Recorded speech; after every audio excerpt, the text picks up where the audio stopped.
সুপ্রিয় মাধ্যমিক পরীক্ষার্থী বন্ধুরা, তোমরা যারা প্রতিনিয়ত আমার চ্যানেলটি দেখো তারা কিন্তু অবশ্যই জানো যে আমি এবিটিএ টেস্ট পেপার থেকে 2023-24-এর যতগুলি ইতিহাস, ভূগোল এবং বাংলা ছিল তার মধ্যে কিন্তু বাংলা ইতিমধ্যে শেষ করেছি, ইতিহাস শেষ করে দিয়েছি, ভূগোলের মাত্র আর 3টি পেজ রয়েছে। আর ইতিহাস কিন্তু আমি পুনরায় আবার টেস্ট পেপার অনুযায়ী পরপর 2 নম্বরের কোশ্চেনের অ্যান্সারগুলো সলভ করছি। আজকে আমি 2 মার্কের প্রশ্ন উত্তরের 166 পাতা সলভ করব। চলো দেখে নিই 166 পাতার প্রথম প্রশ্ন 3.1-এর কাকে কেন বৈজ্ঞানিক ইতিহাসের জনক বলা হয়? উত্তর, থুকিডিডিসকে। কোনো কোনো বইতে থুসিডাইডিসকে বৈজ্ঞানিক ইতিহাসের জনক বলা হয়। মানে কোথাও কোথাও আছে থুকিডিডিস, আবার কোথাও কোথাও বানানো আছে থুসিডাইডিস।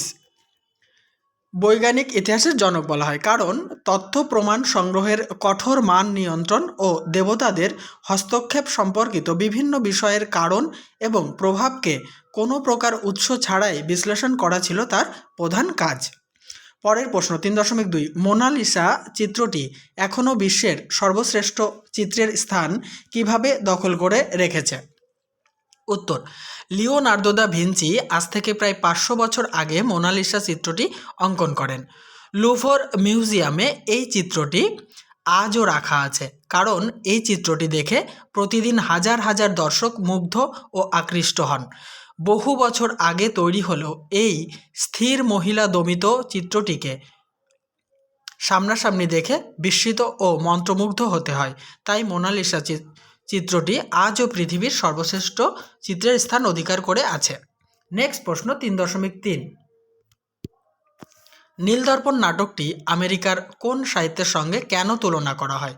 উত্তর, নীলদর্পণ নাটকটিকে বঙ্কিমচন্দ্র চট্টোপাধ্যায় মার্কিন মহিলা ঔপন্যাসিক Harriet store uncle Tom's Kevin এর সাথে তুলনা করেছেন।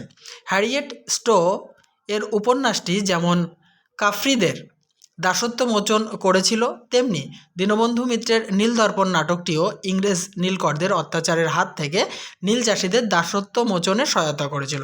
নেক্সট প্রশ্ন 3.4, ক্যালকাটা স্কুল বুক সোসাইটির উদ্দেশ্য কী ছিল? উত্তর, বিদ্যালয়ের ছাত্রদের উপযোগী ইংরেজি এবং ভারতীয় ভাষায় উপযুক্ত পাঠ্যপুস্তক প্রণয়ন, প্রকাশ ও স্বল্প মূল্যে বা বিনামূল্যে বিতরণ করার উদ্দেশ্যে ডেভিড হেয়ার 1817 খ্রিস্টাব্দে ক্যালকাটা স্কুল বুক সোসাইটি প্রতিষ্ঠা করেন। 3.5-এর প্রশ্ন 1878 সালের অরণ্য আইনে অরণ্যকে কটি ও কী কী শ্রেণীতে ভাগ করা হয়? উত্তর, 1878 সালের অরণ্য আইনে অরণ্যকে 3টি শ্রেণীতে ভাগ করা হয়, যথা সংরক্ষিত অরণ্য, সুরক্ষিত অরণ্য এবং গ্রামীণ অরণ্য। পরের প্রশ্ন 3.6, চুয়ার বিদ্রোহ কেন এমন নাম হলো? মানে চুয়ার বিদ্রোহ নামকরণ এমন হলো কেন? উত্তর, ইস্ট ইন্ডিয়া কোম্পানির শাসনে ও অত্যাচারে মেদিনীপুর, বাঁকুড়া ও ঘাটশিলার বিস্তীর্ণ অঞ্চল জুড়ে চুয়ার উপজাতিরা বিদ্রোহ শুরু করেছিল। চুয়ার শব্দের আবিধানিক অর্থ হলো বর্বর, ডাকাত বা নিজ জাতিভুক্ত। চুয়ারদের জমির উপর চড়া রাজস্ব ধার্য করলে সমগ্র জঙ্গলমহলের বিস্তীর্ণ এলাকা জুড়ে বিদ্রোহ সংগঠিত হয়। ইংরেজরা আদিম ও অন্তজ জনজাতির এই বিদ্রোহকে ঘৃণা ভরে চুয়ার বিদ্রোহ বলে আখ্যায়িত করেছিল। নেক্সট প্রশ্ন 3.7, গণবিদ্রোহ কাকে বলে? উত্তর, যে বিদ্রোহে জাতি, ধর্ম, বর্ণ নির্বিশেষে সমস্ত দ্বিধাদ্বন্দ্ব ভুলে জনগণ নিজেদের অধিকার রক্ষার স্বার্থে সকলে একত্রে আন্দোলনে অংশগ্রহণ করে তখন তাকে গণবিদ্রোহ বলা হয়। দেখে নেব 3.8-এর প্রশ্ন, অষ্টাদশ শতককে সভা সমিতির যুগ বলার 2টি কারণ লেখো। প্রথম কারণ, পাশ্চাত্য শিক্ষার সংস্পর্শে বাংলা তথা সমগ্র ভারতে 19 শতকে জাতীয় চেতনার উন্মেষ ও বিকাশের ফলে বেশ কিছু রাজনৈতিক সভা ও সমিতি গড়ে ওঠে। এই কারণে ডক্টর অনিল শীল অষ্টাদশ শতকে সভা সমিতির যুগ বলেছেন। নেক্সট কারণ, এই সময়ে বিশেষ করে অভিজাতদের স্বার্থ রক্ষার জন্য বঙ্গভাষা প্রকাশিকা সভা, জমিদার সভা, ব্রিটিশ ইন্ডিয়া সোসাইটি প্রভৃতি সভা সমিতি গড়ে উঠেছিল। 3.9, কাকে কেন বাংলার ক্যাস্টন বলা হয়? উত্তর, বহুমুখী প্রতিভার অধিকারী চার্লস উইলকিন্স একজন উৎসাহী টাইপোগ্রাফার হিসেবে প্রথম মুদ্রণ টাইপটি বাংলা ভাষার জন্য স্থাপন করেন এবং ইউফেমিস্টিকভাবে ক্যাস্টন অফ ইন্ডিয়া নামে পরিচিত হন। পরেরটি দেখো 3.10 জাতীয় শিক্ষা পর্ষদের উদ্দেশ্য কী ছিল? দেখো 1 নম্বর উদ্দেশ্য বা ক, জাতীয় শিক্ষা পর্ষদের উদ্দেশ্য ছিল জাতীয় আদর্শের ভিত্তিতে ভাষা, সাহিত্য, বিজ্ঞান ও কারিগরি শিক্ষার ব্যবস্থা করা। খ নম্বর, শিক্ষার্থীদের মধ্যে নৈতিক বিকাশ ঘটানো এবং মাতৃভাষার মাধ্যমে শিক্ষার প্রসার ঘটানোর পাশাপাশি দেশভক্তি জাগ্রত করা। বন্ধুরা, নেক্সট প্রশ্ন আলোচনা করব, তার আগে বলি অবশ্যই ভিডিওতে কিন্তু লাইক, কমেন্ট এবং শেয়ার করবে।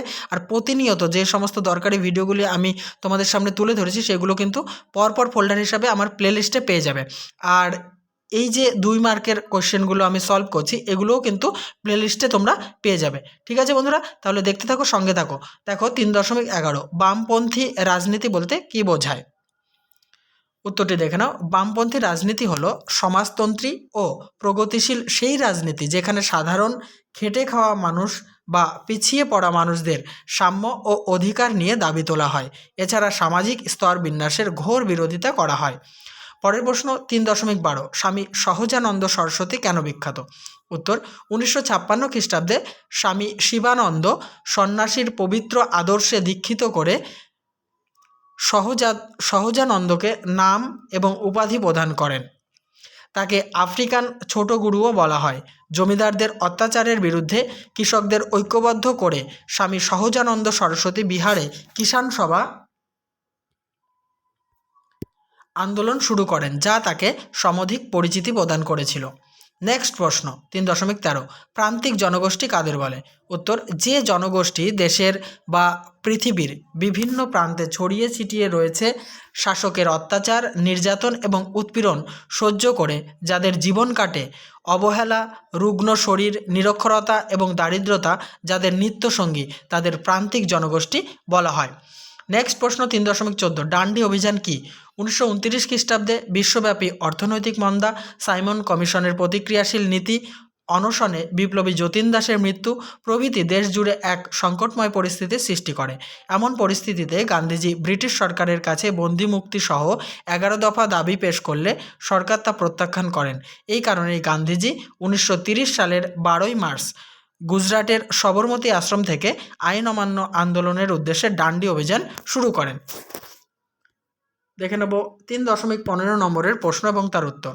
3.15 নম্বরের প্রশ্ন, উত্তর ঔপনিবেশিক ভারত বলতে কী বোঝো? মাঝখানে একটা ও এক্সট্রা এসে গেছে বন্ধুরা, টাইপিং মিস্টেক। উত্তর ঔপনিবেশিক ভারত বলতে কী বোঝায়? উত্তর, 1947 খ্রিস্টাব্দের 15ই আগস্ট ভারতবর্ষ স্বাধীনতা লাভ করে এবং ভারতের ঔপনিবেশিক শাসনের অবসান ঘটে। এরপর প্রধানমন্ত্রী জওহরলাল নেহরুর নেতৃত্বে নতুন করে ভারত গঠন শুরু হয়। তাই 1947 খ্রিস্টাব্দ থেকে 1964 খ্রিস্টাব্দ পর্যন্ত সময়কে উত্তর ঔপনিবেশিক ভারত বা নেহেরু যুগ বলা হয়। শেষ প্রশ্ন 3.16 ভারতের পুনর্বাসনের যুগ কী? উত্তর, 1947 খ্রিস্টাব্দের 15ই আগস্ট ভারতবর্ষ স্বাধীনতা লাভ করার পর দেশ ভাগে বিভিন্ন মানুষ অত্যাচারিত হয়ে ভারতে প্রবেশ করতে থাকে। স্বাধীনতা পরবর্তী 5 বছর অর্থাৎ 1947 খ্রিস্টাব্দ থেকে 1952 খ্রিস্টাব্দ পর্যন্ত সময়কে ভারতের পুনর্বাসনের যুগ বলে অভিহিত করা হয়েছে। তাহলে বন্ধুরা, এই আলোচনার সঙ্গে সঙ্গে আমি আজকে টেস্ট পেপারের 2 নম্বরের কোশ্চেনগুলি অ্যান্সার তোমাদের সামনে তুলে ধরলাম। অবশ্যই ভিডিওতে লাইক, কমেন্ট এবং শেয়ার করো। আর অবশ্যই বাংলা, ইতিহাস, ভূগোল প্রতিনিয়ত দেখার জন্য কিন্তু আমার চ্যানেলে প্লেলিস্টে চলে যাও, ওখানে পরপর তোমরা ফোল্ডার হিসাবে পেয়ে যাবে।